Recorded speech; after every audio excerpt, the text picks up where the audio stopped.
आप सभी को जय मसीह की शालोम। आज का सुबह में परमेश्वर आप सबको आशीष दे। आइए हम परमेश्वर के वचनों को देखेंगे और आज हम परमेश्वर के वचनों से देखेंगे आमोस उसका 9 का 11 वचन को और समझेंगे परमेश्वर आज आपसे और हमसे क्या बातें करना चाहता है। मेरे प्रियो, हम जानते हैं कि परमेश्वर जो दाऊद ने परमेश्वर का वाचा को ला करके अपनी झोपड़ी पे रखा था, उसके विषय में हम आज बातें करेंगे।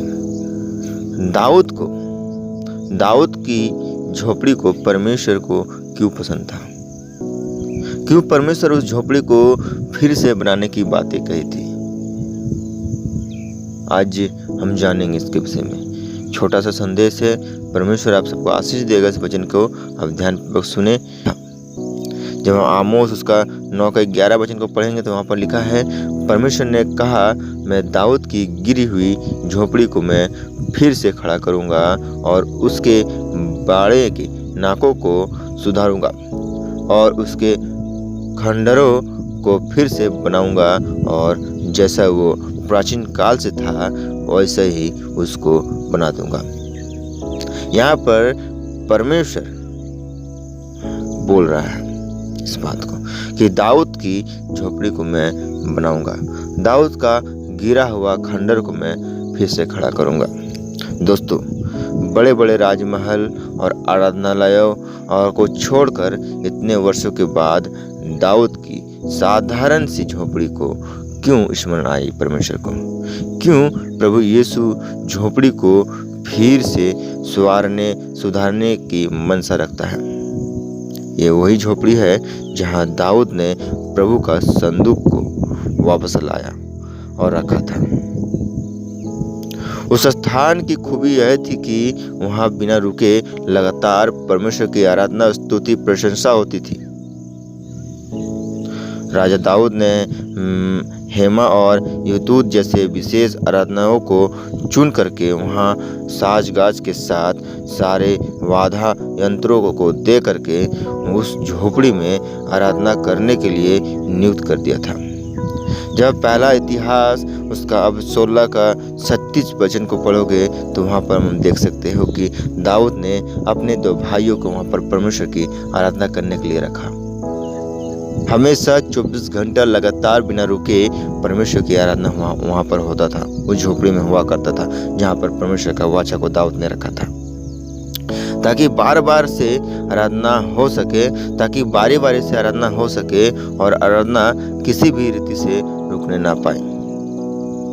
राजा दाऊद उस रहस्य को जानता था, उस बात को जानता था कि आराधना जब होता है तो सिंहासन में परमेश्वर विराजमान होता है। यह कारण है परमेश्वर को बाकी किसी सुंदर महलों से बढ़कर यह झोपड़ी ही सबसे प्यारी थी। परमेश्वर के नज़र में यह झोपड़ी इसलिए सुंदर थी क्योंकि राजा दाऊद बिना रुके यहाँ पर आराधना परमेश्वर का किया करता था। इससे पहले तंबू में आराधना होती थी और बाद में सुलेमान के द्वारा बनाए गए मंदिर में भी आराधना होती थी, लेकिन प्रभु परमेश्वर दाऊद की झोपड़ी को पसंद थी।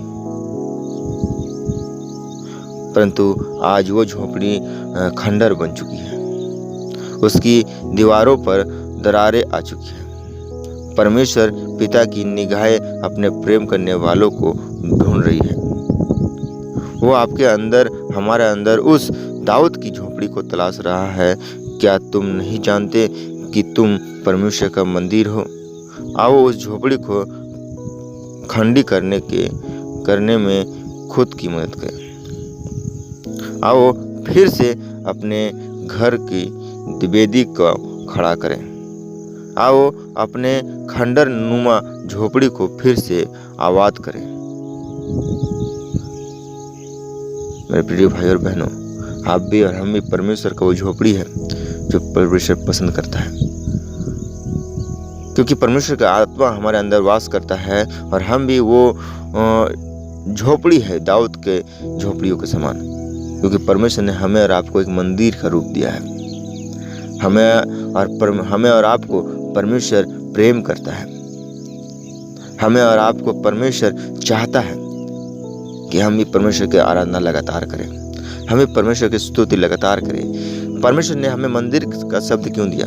क्यों परमेश्वर ने कहा कि तुम एक मंदिर हो? जिस तरह राजा दाऊद की झोपड़ी में परमेश्वर की आराधना लगातार होती थी और परमेश्वर उससे प्रेम करता था, उसी प्रकार हम जब परमेश्वर के मंदिर है तो हमें भी परमेश्वर की आराधना लगातार करनी चाहिए। जब आपके पास टाइम है तो परमेश्वर की आराधना कीजिए, ताकि परमेश्वर आपके पास हमेशा रहे। परमेश्वर हमारी सहायता करे, आप सबको आशीष दे इस वचन के द्वारा। परमेश्वर नाम की महिमा हो।